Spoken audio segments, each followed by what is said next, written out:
थर्वेदाय नमः। नवम कांड सूक्त 7 अतिथि सत्कार।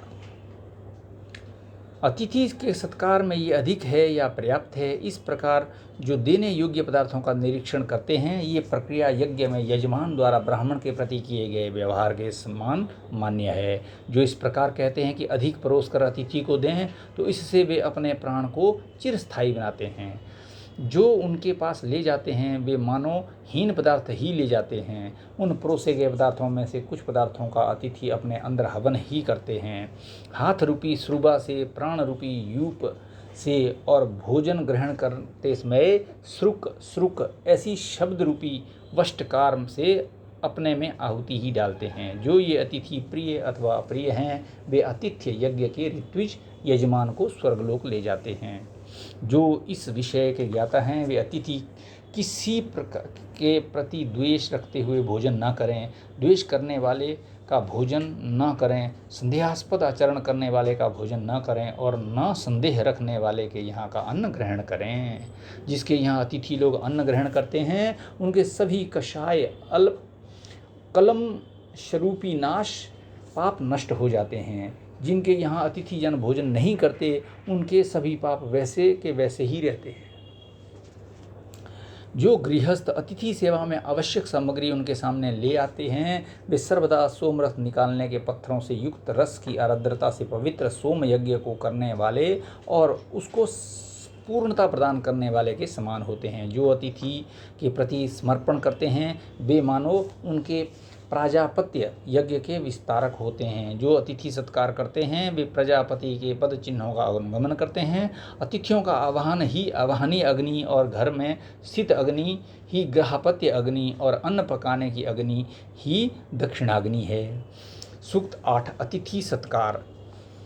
जो अतिथि से पहले भोजन करते हैं, वे गृहस्थ के सभी इष्ट कर्मों और पूर्त फलों का भी भक्षण करते हैं। जो अतिथि से पहले भोजन करते हैं, वे घर के दूध और रस को ही विनष्ट करते हैं। वे गृहस्थ घर की समृद्धि और अन्न बल को विनष्ट कर डालते हैं। जो अतिथि से पूर्व भोजन ग्रहण करते हैं, वे गृहस्थ घर के कुटुंबियों और गौ आदि पशुओं को ही विनष्ट कर डालते हैं। जो अतिथि से पहले भोजन ग्रहण करते हैं, वे गृहस्थ जो अतिथि से पूर्व भोजन करते हैं, वे घर की कीर्ति और यशस्विता का नाश करते हैं।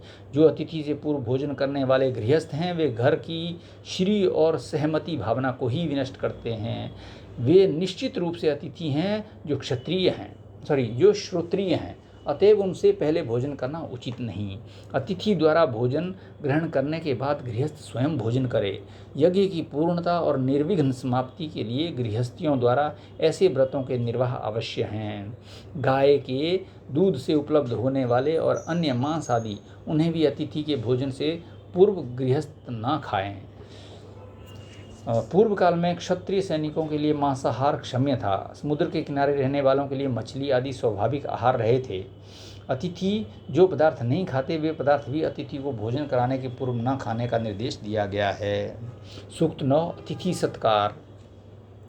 जो इस बात को जानते हुए अतिथि के लिए दूध अच्छे पात्र में रख कर लाते हैं, वे श्रेष्ठ समृद्ध अग्निष्टोम यज्ञ के यजन का जितना फल प्राप्त होता है, उतना अतिथि सत्कार से उन्हें प्राप्त होता है।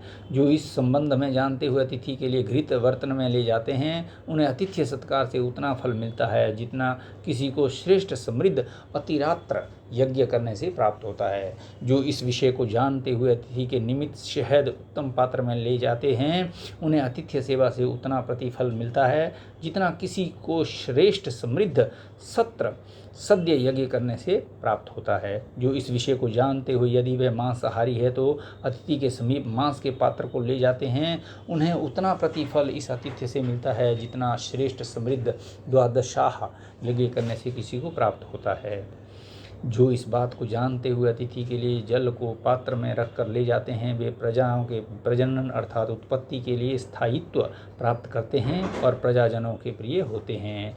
सूक्त 10 अतिथि सत्कार। जो इस अतिथि सत्कार को जानते हैं, उन मनुष्यों के लिए उषा आनंद संदेश देती है और सविता देव उनकी प्रशंसा करते हैं। बृहस्पति देव अन्न रस से उत्पन्न बल से उनका गान करते हैं। त्वष्टा देव पुष्टि प्रदान करते हैं तथा अन्य सभी देव सोम परिसमाप्ति के वाक्य द्वारा उनकी स्तुति करते हैं। ऐसा जो जानते हैं, वे संपत्ति प्रजा और पशुओं का आश्रय स्थल होते हैं। उदय होते हुए सूर्य देव उनके लिए आनंद संदेश देते हैं और रश्मियों से युक्त सूर्य उनकी प्रशंसा करते हैं। सूर्य देव उसकी मृत्यु को विनष्ट करते हुए मध्याह्न के समय उसका गान करते हैं और अपराह्न के समय पुष्टि प्रदान करते हैं। जो इस प्रकार से ज्ञाता है वे संपत्ति, प्रजा और पशुओं को उपलब्ध करने वाले होते हैं। जो अतिथि सत्कार के व्रत के ज्ञाता हैं उनके लिए उत्पन्न होने वाले मेघ आनंद संदेश देते हैं और गर्जन करते हुए स्तुति गान करते हैं। प्रकाशमान मेघ पुष्टि देते हैं, बरसते हुए गुणगान करते हैं तथा उद्ग्रहण करते हुए पालन करते हैं। इस प्रकार वे सम्मति, राजा और पशुओं के आश्रयदाता होते हैं। अतिथि सत्कार के ज्ञाता अतिथि दर्शन करते हुए अभिवादन, स्तुति और आनंद प्रकट करते हैं। जब वे जल मांगते हैं तो मानो गान करते हैं। जब पदार्थ अतिथि के पास लाते हैं तो यज्ञ के प्रतिहर्ता का कार्य करते हैं। जो अतिथि के भोजन के पश्चात अवशिष्ट रहता है उसे यज्ञीय प्रसाद माने। जो इस तथ्य के ज्ञाता हैं वे संपत्ति, प्रजा और पशुओं के पालनकर्ता होते हैं। ओम अथर्ववेदाय नमः।